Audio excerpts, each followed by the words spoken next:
4 mois après la sortie de son dernier court-métrage L'Après, le cinéaste matapédien Christophe Moquin nous présente sa nouvelle œuvre. Mais avant de m'entretenir avec le principal intéressé, regardons la bande-annonce de ce nouveau court-métrage. Je sais que c'est au Canada qu'on y parle français. Je reste toujours avec l'impression que c'est pas une invention du peuple québécois. J'ai jamais pensé que je pouvais être aussi fier d'être québécois. On comprend pas pourquoi t'es souverainiste quand t'es immigrant. Nous autres, on reçoit des ordres et puis on les exécute. Les Québécois sont depuis toujours farouchement attachés à leur langue. Le français est toujours menacé. J'ai déposé au nom du gouvernement la politique québécoise de la langue française. Capitaine Jacques Cartier, sujet de François Ier, roi de France. Là, on sent qu'il y a une prise de conscience collective qui est en train de se faire. L'actualité et notre place dans le Canada, le poids politique, les refus qu'a encaissé M. Legault, les uns après les autres. Une femme a dit à son mari, elle dit, Gorledo, tu as l'air fier, lui. Ton mari, ça doit être un Québécois. Je dis, c'est ça, monsieur, je suis fier parce que je suis Québécois. Christophe Moquin, bonjour! Salut Marc, ça va? Ça va très bien, toi? Ça va très, très bien. Tout d'abord, je vais te souhaiter une bonne année 2023. Ah ben oui, ben toi pareillement. Oui, ben merci, puis une belle continuité dans tes projets. Justement, d'ailleurs, depuis le 24 janvier, les gens peuvent visionner ton dernier court-métrage, On s'en souvient. Cette fois-ci, tu nous amènes complètement ailleurs de ce que tu nous as présenté dernièrement. Ouais, c'est un film bébite dans ma filmographie. C'est un film que j'ai dû faire pour un cours de montage. On devait faire un film de réemploi, c'est-à-dire prendre des archives qui viennent d'un peu partout pour en constituer une œuvre à part entière avec ses thèmes, comme n'importe quelle œuvre cinématographique. Et j'ai décidé de parler de l'identité québécoise, de sa culture, de sa souveraineté et de son histoire, de ses clichés, un peu de tout ce qui fait le Québec, finalement. Ça peut paraître anodin, mais un travail de recherche comme ça, c'est colossal. Comment ça s'est passé?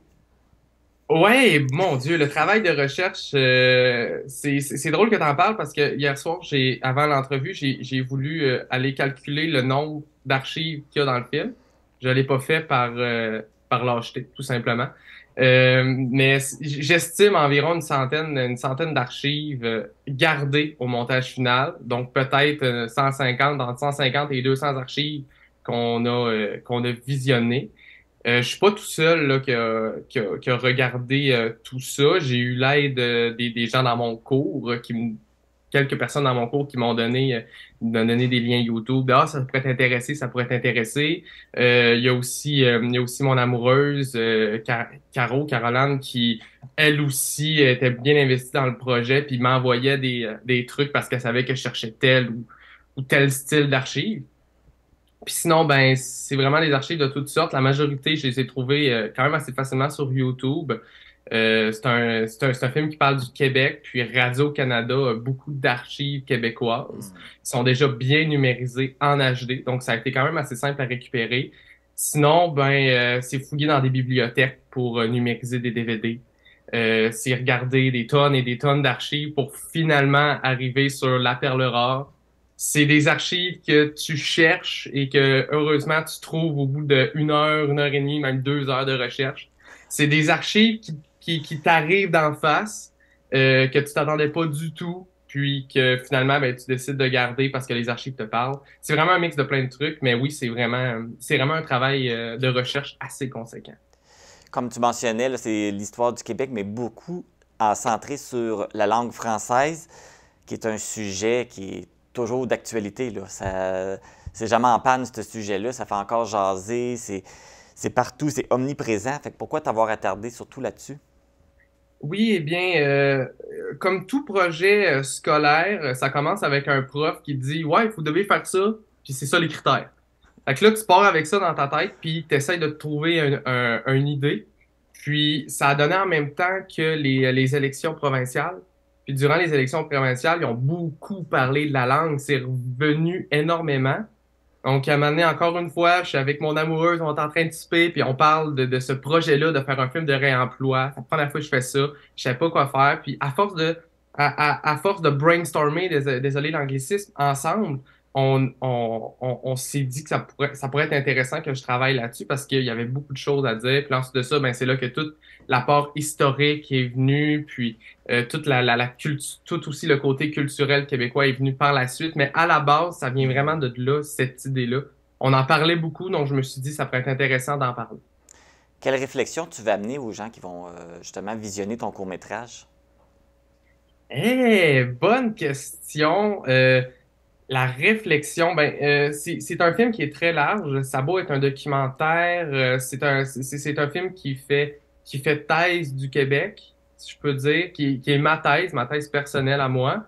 Donc, pour ce qui est des réflexions, j'espère que personne n'aura nécessairement la même réflexion. Puis, j'espère qu'il y a plusieurs réflexions qui vont en sortir. J'ai eu la chance de la faire écouter en public, que ce soit en classe, avec des amis, avec la famille.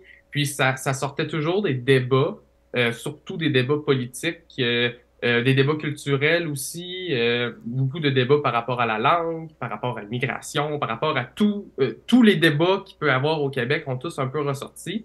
Puis ce que j'aimais bien, c'était justement les différentes thèses, les différentes idéologies qui en ressortaient. Donc je pense que chaque personne peut faire sa propre réflexion sur le film. En tout cas, c'est ça que j'ai essayé de produire quand j'ai fait le montage.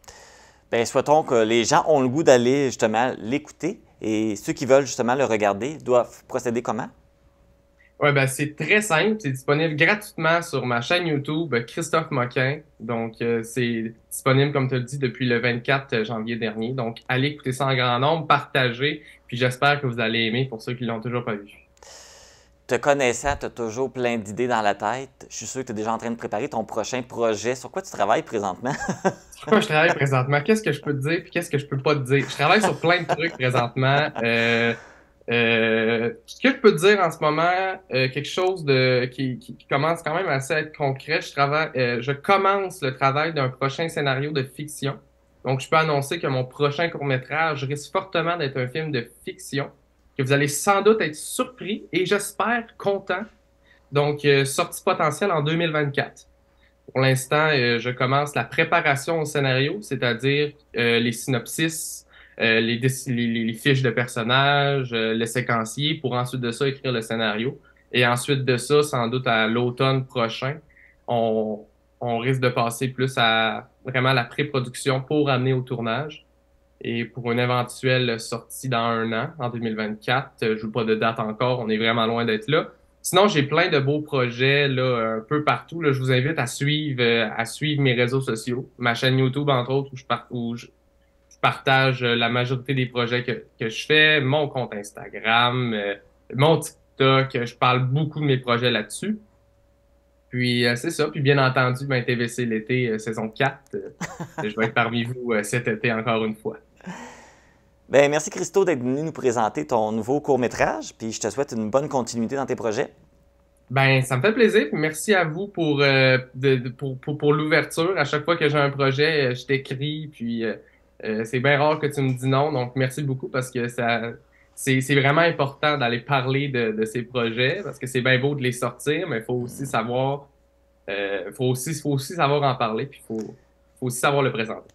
On est toujours fiers de présenter les projets des gens de chez nous. Donc, si vous voulez visionner le court-métrage On s'en souvient, vous vous rendez sur la chaîne YouTube Christophe Moquin.